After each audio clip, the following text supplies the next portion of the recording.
എല്ലാവർക്കും നമസ്കാരം. Prep together ക്ലാസ്സസിലേക്ക് എല്ലാവർക്കും സ്വാഗതം. നമ്മൾ എല്ലാവരും കാത്തിരുന്ന ഹൈക്കോർട്ട് അസിസ്റ്റന്റ് പോസ്റ്റിലേക്കുള്ള നോട്ടിഫിക്കേഷൻ വന്നിരിക്കുകയാണ്.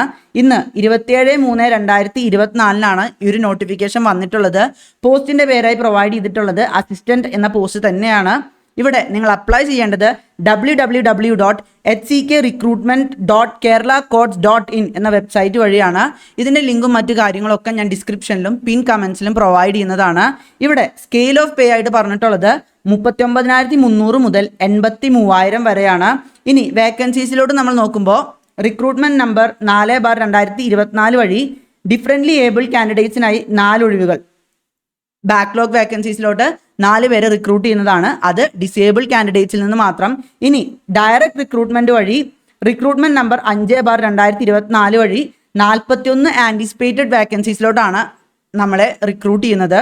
അപ്പോൾ 41 ആൻറ്റിസിപ്പേറ്റഡ് വേക്കൻസീസ് ആണ് ഡയറക്റ്റ് റിക്രൂട്ട്മെന്റിലായിട്ട് പ്രൊവൈഡ് ചെയ്തിട്ടുള്ളത്. അതിനുശേഷം എത്രയാണ് ഡിസേബിൾഡ് കാൻഡിഡേറ്റ്സിനായി പ്രൊവൈഡ് ചെയ്യുന്നത്, അവരുടെ റിസർവേഷൻ എങ്ങനെയാണെന്നുള്ള കാര്യങ്ങളൊക്കെ പറഞ്ഞിട്ടുണ്ട്. റാങ്ക് ലിസ്റ്റിന്റെ മിനിമം കാലാവധിയായിട്ട് പറഞ്ഞിട്ടുള്ളത് 1 ഇയറും മാക്സിമം കാലാവധിയായിട്ട് പറഞ്ഞിട്ടുള്ളത് 2 വർഷമാണ്. അതിനുള്ളിൽ പുതിയൊരു ലിസ്റ്റ് വരികയാണെങ്കിൽ 2 വർഷമൊന്നും നിലനിൽക്കാൻ പോകുന്നില്ല. അപ്പോൾ 1 ഇയർ to 2 years ആണ് ഇവിടെ minimum period and maximum period പറഞ്ഞിട്ടുള്ളത്. അതിനുശേഷം നമ്മൾ ഏജ് ലിമിറ്റിലോട്ട് പോകുമ്പോൾ 2/1/1988 1/1/2006 ഇടയിൽ ജനിച്ചവർക്കാണ് ഇവിടെ അപേക്ഷിക്കാൻ കഴിയുക. അപ്പോൾ നമ്മൾ നോക്കുമ്പോൾ 18 വയസ്സ് മുതൽ 36 വയസ്സ് വരെയാണ് ഏജ് ലിമിറ്റ് ആയിട്ട് പറഞ്ഞിട്ടുള്ളത്. നിങ്ങൾ ഷെഡ്യൂൾ കാസ്റ്റ് അഥവാ ഷെഡ്യൂൾ ട്രൈബ് കാറ്റഗറിയിൽപ്പെട്ടവരാണെങ്കിൽ നിങ്ങൾക്ക് 5 വർഷത്തെ റിലാക്സേഷനും, നിങ്ങൾ OBC കാൻഡിഡേറ്റ് ആണെങ്കിൽ നിങ്ങൾക്ക് 3 വർഷത്തെ റിലാക്സേഷൻ ലഭിക്കുന്നതാണ്. അതുപോലെ തന്നെ നിങ്ങൾ ഹൈക്കോർട്ടിൽ അസിസ്റ്റന്റ് തസ്തികയ്ക്ക് താഴെ, അതിന് താഴെ പേ സ്കെയിലുള്ള ഏതെങ്കിലും ഒരു വിഭാഗത്തിൽ വർക്ക് ചെയ്യുന്നുണ്ടെങ്കിൽ നിങ്ങൾക്ക് 4 വർഷത്തെ ഒരു വയസ്സളവും കൂടെ ലഭിക്കുന്നതാണ്. പിന്നെ എക്സ് സർവീസ്മെന്നിനും അതുപോലെ തന്നെ വിഡോസിനും പിന്നെ ബ്ലൈൻഡ്നെസ് ഉള്ളവർക്കും ഒക്കെ ഇവിടെ ഓരോ രീതിയിലുള്ള വയസ്സളവിനെ കുറിച്ച് പറഞ്ഞിട്ടുണ്ട്. പിന്നീടുള്ള ക്രൈറ്റീരിയാസിൽ നമുക്കത് കാണാവുന്നതാണ്. ഇനി നമ്മൾ നോക്കേണ്ടത് ക്വാളിഫിക്കേഷൻ എന്താണെന്നുള്ളതാണ്. എലിജിബിലിറ്റി, നമ്മുടെ എലിജിബിലിറ്റി ആയിട്ട് പറഞ്ഞിട്ടുള്ളത് bachelor's degree with at least 50% mark, അല്ലെങ്കിൽ നിങ്ങൾക്ക് മാസ്റ്റേഴ്സ് ഡിഗ്രി ഉണ്ടായിരിക്കണം, അല്ലെങ്കിൽ ലോ ഡിഗ്രി ഉണ്ടായിരിക്കണം. ലോ ഡിഗ്രിയോ മാസ്റ്റേഴ്സ് ഡിഗ്രിയോ ഉണ്ടെങ്കിൽ ഈ 50% എന്ന ക്രൈറ്റീരിയ പോവും. പക്ഷേ നിങ്ങൾ വെറും ഒരു ബാച്ചിലേഴ്സ് ഡിഗ്രി മാത്രമുള്ള വ്യക്തിയാണെങ്കിൽ നിങ്ങൾക്ക് 50% മാർക്കെങ്കിലും ഉണ്ടായിരിക്കണം. ഇവിടെ പ്രത്യേകം എടുത്ത് പറഞ്ഞിട്ടുണ്ട്, നിങ്ങൾക്ക് 49.5% മാർക്കാണെങ്കിൽ അത് റൗണ്ട് ചെയ്ത് 50% പറയാൻ പറ്റില്ല. നിങ്ങൾക്ക് ഈ ഒരു പരീക്ഷ എഴുതാൻ എലിജിബിൾ ആവുന്നതല്ല.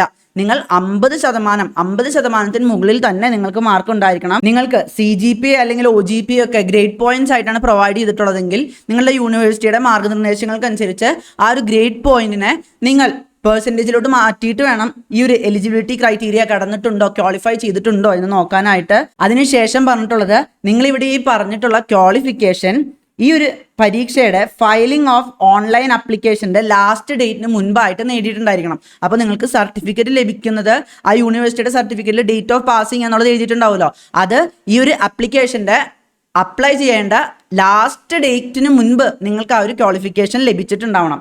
മറ്റൊരു കാര്യമായിട്ട് ഇവിടെ പറയുന്നത്, ഇവിടെ നിങ്ങൾ യൂണിവേഴ്സിറ്റീസ് ഇൻ കേരള റെക്കഗ്നൈസ് ചെയ്യുന്ന ഒരു ഡിഗ്രി ആയിരിക്കണം നേടിയിട്ടുണ്ടാവേണ്ടത്.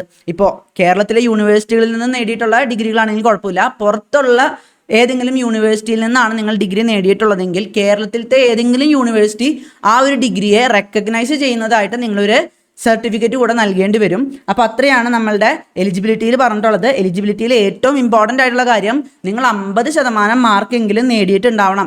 49.5% 49.9% ഒന്നും നടന്നു പോകാൻ പോണില്ല. അതുപോലെ തന്നെ നിങ്ങൾക്ക് ഗ്രേഡ് പോയിന്റ് ആണെങ്കിൽ അത് യൂണിവേഴ്സിറ്റി നിഷ്കർഷിച്ചിട്ടുള്ള രീതിയിൽ തന്നെ നിങ്ങൾ അതിനെ പെർസെൻറ്റേജ് ആയിട്ട് മാറ്റിയിട്ടുണ്ടാവണം. ലാസ്റ്റ് ഡേറ്റിന് മുന്നേ, ലാസ്റ്റ് ഡേറ്റ് ഓഫ് അപ്ലിക്കേഷന് മുൻപ് നിങ്ങളുടെ ആ ഒരു ഡേറ്റ് ഓഫ് പാസിംഗ് കഴിഞ്ഞിട്ടുണ്ടാവണം. നിങ്ങൾ അതിനുശേഷം നേടിയ ക്വാളിഫിക്കേഷൻ ഒന്നും പറ്റില്ല. നിങ്ങൾ ഇപ്പോൾ അപ്പിയർ ചെയ്യാൻ പോവാണ്, അപ്ലിക്കേഷൻ ഡേറ്റ് ഒക്കെ കഴിഞ്ഞിട്ടാണ് നിങ്ങൾക്ക് സർട്ടിഫിക്കറ്റ് കിട്ടാൻ പോകണമെങ്കിൽ നിങ്ങൾക്ക് അവിടെ അപ്ലൈ ചെയ്യാൻ പറ്റില്ല. ഇനി നമ്മൾ നോക്കാൻ പോകുന്നത് മോഡ് ഓഫ് സെലക്ഷൻ ആണ്. മോഡ് ഓഫ് സെലക്ഷൻ ആയിട്ട് ഇവിടെ പലതരത്തിലുള്ള പരീക്ഷകളുണ്ട്. ആദ്യം തന്നെ നിങ്ങൾക്ക് ഒബ്ജക്റ്റീവ് ടെസ്റ്റ് ഉണ്ടായിരിക്കുന്നതാണ്. Objective test 100 മാർക്കിലാണ്. 1 മാർക്കാണ് ഓരോ ക്വസ്റ്റ്യൻ ഉള്ളത്. ഇവിടെ ഒരു വ്യത്യാസമുള്ളത്, നെഗറ്റീവ് മാർക്കിംഗ് എന്ന് പറയുന്നത് 1/4 മാർക്കാണ്. PSC പരീക്ഷകളിലൊക്കെ 1/3 ആണെങ്കിൽ ഇവിടെ 1/4 മാർക്കാണ് നെഗറ്റീവായിട്ട് വരുന്നത്. Duration of the test 75 minute ആണ്, നമ്മുടെ ഡിഗ്രി ലെവൽ പ്രിലിംസ് എക്സാമിൻ്റെ ഒക്കെ പോലെ തന്നെ. പിന്നെ ഇവിടെ ജനറൽ ഇംഗ്ലീഷ് 50 മാർക്കിന്, ജനറൽ നോളജ് 40 മാർക്കിന്. ജനറൽ നോളജ് അവർ പറഞ്ഞിട്ടുള്ളത് facts about India and Kerala, അതുപോലെ തന്നെ കോൺസ്റ്റിറ്റ്യൂഷൻ ഓഫ് ഇന്ത്യ, നമ്മൾ ഇന്ത്യൻ പോളിറ്റിയിൽ പഠിക്കുന്ന അത്തരം കാര്യങ്ങൾ, പിന്നെ general science and information technology and current affairs, ഇത്രയും കാര്യങ്ങളാണ് അവിടെ ജനറൽ നോളജിലായിട്ട് അവർ പറഞ്ഞിട്ടുള്ളത്. പിന്നെ PSC നടത്തുന്ന പരീക്ഷ അല്ല എന്നുള്ളത് കൊണ്ട് തന്നെ PSC പരീക്ഷകളിൽ നിന്ന് വളരെ വ്യത്യസ്തമായിട്ടായിരിക്കും ചോദ്യങ്ങൾ ഉണ്ടാവുക. പിന്നെ ഉള്ളത് ബേസിക് മാത്തമാറ്റിക്സ് ആൻഡ് റീസണിങ് ആണ് 10 മാർക്കിന്. അപ്പോൾ ഇവിടെ നമുക്ക് കാണാൻ കഴിയും വെയിറ്റേജ് കൂടുതലുള്ളത് ഇംഗ്ലീഷിനാണ്. 50 മാർക്കാണ് വെയിറ്റേജ് വരുന്നത്. അതിനുശേഷം വരുന്നത് ഡിസ്ക്രിപ്റ്റീവ് ടെസ്റ്റ് ആണ്. ഡിസ്ക്രിപ്റ്റീവ് ടെസ്റ്റ് ഈ ഒരു ഒബ്ജക്റ്റീവ് ടെസ്റ്റ് കഴിഞ്ഞ അപ്പം തന്നെ ആ ഒരു ദിവസം തന്നെ നടത്തുമെന്നിവിടെ പ്രോപ്പറായിട്ട് എടുത്തു പറഞ്ഞിട്ടുണ്ട്. നമ്മുടെ ഒബ്ജക്റ്റീവ് ടെസ്റ്റ് വരുന്നത് OMR ആൻസർ ഷീറ്റിലാണ്, ഡിജിറ്റൽ മോഡൊന്നുമല്ല. 75 മിനിറ്റ് നമ്മൾ ഡിഗ്രി ലെവൽ പ്രിലിംസിൻ്റെ പോലെ തന്നെ. അപ്പോൾ ഡിസ്ക്രിപ്റ്റീവ് ടെസ്റ്റ് അന്നേ ദിവസം തന്നെ ഉണ്ടാവുന്നതാണ്. ആ ഒരു ഡിസ്ക്രിപ്റ്റീവ് ടെസ്റ്റിൽ 60 മിനിറ്റ് ഡ്യൂറേഷനിൽ നിങ്ങളൊരു പ്രെസീസ് റൈറ്റിംഗ്, കോംപ്രഹെൻഷൻ, ഷോർട്ട് എസ്സേ ഇത്തരം ചോദ്യങ്ങളാണ് നിങ്ങൾക്ക് ഉണ്ടാവുക. ഇനി ഈ ഒരു ഒബ്ജക്റ്റീവ് ടെസ്റ്റും ഡിസ്ക്രിപ്റ്റീവ് ടെസ്റ്റും ഒക്കെ കഴിഞ്ഞതിന് ശേഷമാണ് ഇന്റർവ്യൂ വരുന്നത്. ഇന്റർവ്യൂ 10 മാർക്കിലാണ് നടത്തുന്നത്. ഇവിടെ 10 മാർക്കിൽ നടത്തുന്ന ആ ഒരു ഇന്റർവ്യൂവിൽ നിങ്ങൾ റാങ്ക് ലിസ്റ്റിൽ ഉൾപ്പെടാനായിട്ട് നിങ്ങൾക്ക് മിനിമം 35% മാർക്കെങ്കിലും ഉണ്ടാവേണ്ടതാണ്. അതെന്തായാലും നിങ്ങൾക്ക് ലഭിക്കാൻ പോകുന്നതാണ്. 3.5 മാർക്ക് ഉണ്ടെങ്കിൽ നിങ്ങൾക്ക് റാങ്ക് ലിസ്റ്റിൽ ഉൾപ്പെടാം. അതിന് മുന്നുള്ള ക്രൈറ്റീരിയാസ് ആണ് നമ്മൾ ഇമ്പോർട്ടൻ്റ് ആയിട്ട് നോക്കേണ്ടത്. ഇവിടെ പരീക്ഷ നടത്താൻ പോകുന്നത് ഇംഗ്ലീഷിലാണ്. ഡിഗ്രി ലെവൽ PSC പരീക്ഷകളിൽ പോലെ ഇംഗ്ലീഷിലും മലയാളത്തിലൊന്നും ചോദ്യങ്ങൾ ഉണ്ടാവില്ല. ഇംഗ്ലീഷിൽ മാത്രമായിരിക്കും ചോദ്യങ്ങൾ ഉണ്ടാവുക.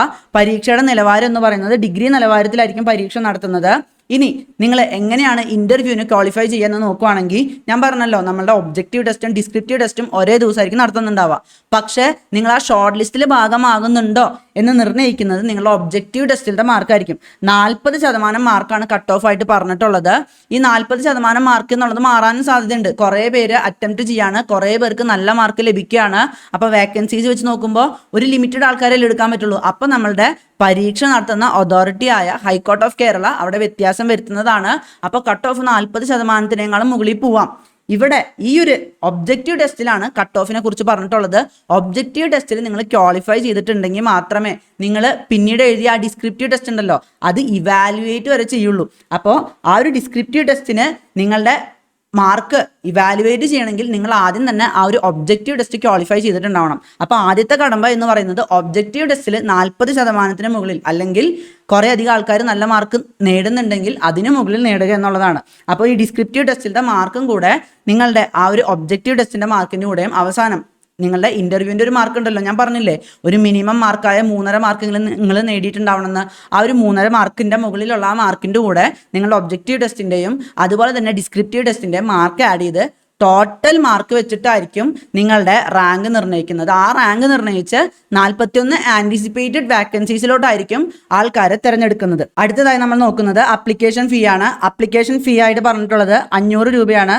നിങ്ങളൊരു ഷെഡ്യൂൾ കാസ്റ്റ്, ഷെഡ്യൂൾ ട്രൈബ് അല്ലെങ്കിൽ അൺഎംപ്ലോയ്ഡ് ആയിട്ടുള്ള ഡിഫറൻ്റ്ലി ഏബിൾ കാൻഡിഡേറ്റ് ആണെങ്കിൽ നിങ്ങൾക്ക് ഒരു വിധത്തിലുള്ള ആപ്ലിക്കേഷൻ ഫീ നൽകേണ്ടതായി വരില്ല. ഇവിടെ മറ്റൊരു കാര്യം കൂടി ഉണ്ട്. നിങ്ങൾക്ക് ഓഫ്ലൈനായിട്ടും ഓൺലൈനായിട്ടും നിങ്ങൾക്ക് ഈ ഒരു പരീക്ഷയ്ക്കായിട്ട് അപ്ലിക്കേഷൻ ഫീ പ്രൊവൈഡ് ചെയ്യാവുന്നതാണ്. അപ്പോൾ അതിന് രണ്ടിനും സെപ്പറേറ്റ് ആയിട്ടുള്ള ഡേറ്റ്സ് ആണ് പ്രൊവൈഡ് ചെയ്തിട്ടുള്ളത്. നിങ്ങൾക്ക് ഡിഫറൻ്റ്ലി ഏബിൾ കാൻഡിഡേറ്റ്സ് ആണെങ്കിൽ നിങ്ങൾക്ക് സ്ക്രൈബിൻ്റെ സൗകര്യം ലഭിക്കുന്നതാണ്. അതുപോലെ തന്നെ ഈ ഒരു പരീക്ഷ എന്നത് എല്ലാ ഡിസ്ട്രിക്റ്റുകളിലും എല്ലാ ജില്ലകളിലും സെൻറ്ററുമായിട്ട് നടത്തുന്നതാണ്. അപ്പോൾ നിങ്ങൾക്ക് ഏത് ജില്ലയിൽ വേണമെങ്കിലും ഈ ഒരു പരീക്ഷ എഴുതാവുന്നതാണ്. ഹൈക്കോടതി എറണാകുളത്താണെങ്കിലും എല്ലാ ജില്ലയിലും ഈ ഒരു പരീക്ഷ നടത്തുമെന്ന് അവർ പറഞ്ഞിട്ടുണ്ട്.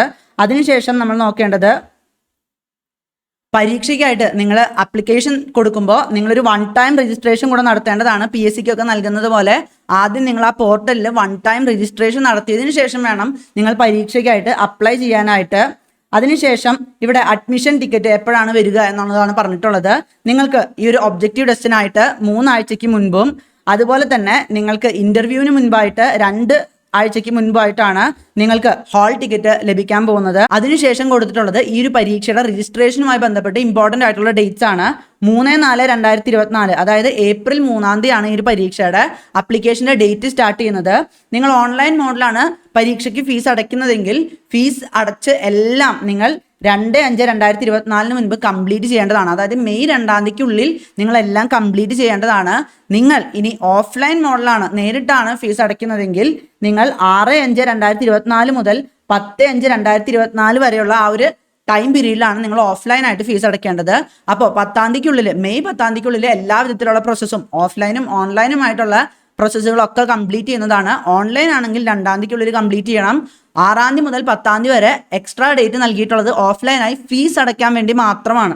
അപ്പോൾ ഇത്രയും കാര്യങ്ങളാണ് ഈ ഒരു പരീക്ഷയുമായിട്ട് റിലേറ്റഡ് ആയിട്ട് നിങ്ങൾക്ക് ഡേറ്റും കാര്യങ്ങളൊക്കെ ആയിട്ട് പ്രൊവൈഡ് ചെയ്തിട്ടുള്ളത്. നിങ്ങൾക്ക് എന്തെങ്കിലും ഡൗട്ട് ഉണ്ടെങ്കിൽ ഇവിടെ 0484256223 എന്ന ആ ഒരു റിക്രൂട്ട്മെന്റ് ആൻഡ് എക്സാമിനേഷൻ സെൽ ഹൈക്കോർട്ടിന്റെ ആ ഒരു നമ്പറിലേക്ക് വിളിച്ച് നിങ്ങൾക്ക് നിങ്ങളുടെ ഡൗട്ട്സ് ക്ലാരിഫൈ ചെയ്യാവുന്നതാണ്. നിങ്ങൾക്ക് വളരെയധികം സാധ്യതകൾ തുറന്നു തരുന്ന ഒരു പോസ്റ്റാണ് ഈ ഹൈക്കോർട്ട് അസിസ്റ്റന്റ് എന്ന പോസ്റ്റ്. ഇതിനായിട്ട് നിങ്ങൾക്ക് PSC പ്രിപ്പയർ ചെയ്യുന്നതിനേക്കാളും വ്യത്യസ്തമായിട്ടാണ് പ്രിപ്പയർ ചെയ്യേണ്ടത്. കാരണം ഇംഗ്ലീഷിനൊക്കെയാണ് ഇവിടെ ഇമ്പോർട്ടൻസ് വരുന്നത്. എന്ന് വെച്ച് കോച്ചിങ് ക്ലാസ്സുകാരൊക്കെ പറയുന്ന പോലെ കടുകെട്ടി ഇംഗ്ലീഷ് പഠിച്ചു വയ്ക്കേണ്ട ആവശ്യമൊന്നുമില്ല. നിങ്ങൾക്ക് PSCക്കൊക്കെ പ്രിപ്പയർ ചെയ്യുന്ന SSCക്കൊക്കെ പ്രിപ്പയർ ചെയ്യുന്ന ഒരു ഇംഗ്ലീഷ് മോഡിൽ തന്നെ ഈ ഒരു പരീക്ഷയ്ക്ക് പ്രിപ്പയർ ചെയ്യാവുന്നതാണ്. അപ്പോൾ ഇതിനായിട്ട് ഏറ്റവും നല്ല രീതിയിൽ പ്രിപ്പയർ ചെയ്യാനായിട്ട് നിങ്ങൾ ശ്രമിക്കുക. ഇത് സെൽഫ് പ്രിപ്പറേഷനിലൂടെയും നിങ്ങൾക്ക് നേടിയെടുക്കാവുന്നത് തന്നെയാണ്. മോക്ക് ടെസ്റ്റുകളും കാര്യങ്ങളൊക്കെ നിങ്ങൾ അറ്റംപ്റ്റ് ചെയ്താൽ മാത്രം മതി. അപ്പോൾ നിങ്ങൾക്കിത് ഹെൽപ്ഫുൾ ആയെന്ന് കരുതുന്നു. മറ്റൊരു വീഡിയോയുമായിട്ട് കാണുന്നവരെ ബൈ.